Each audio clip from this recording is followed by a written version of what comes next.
Refined, undignified. I will become even more undignified than this, and I will be humiliated in my own eyes. Undignified. We must be willing to be undignified. We must be willing to look foolish. 2 Samuel 6:22 comes from such an extraordinary passage of Scripture. But in order to fully understand its importance, we have to understand its backstory.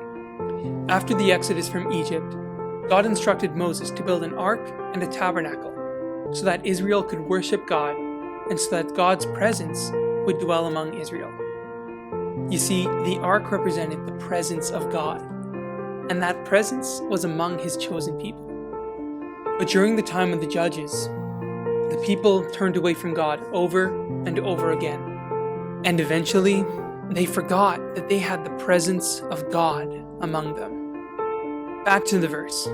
David is now king of Israel, and he is leading the ark through Jerusalem.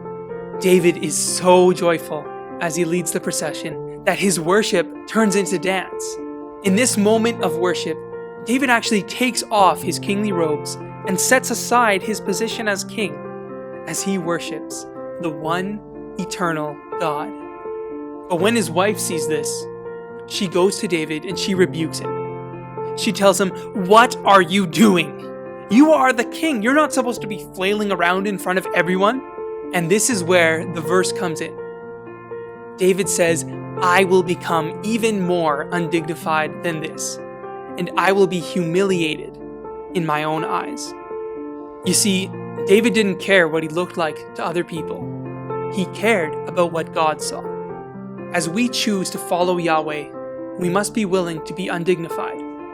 We must be willing to look foolish in the eyes of the world. As long as we are praising God, as long as we are being led by God, that is all that matters. Be willing to be humiliated. Be willing to be undignified.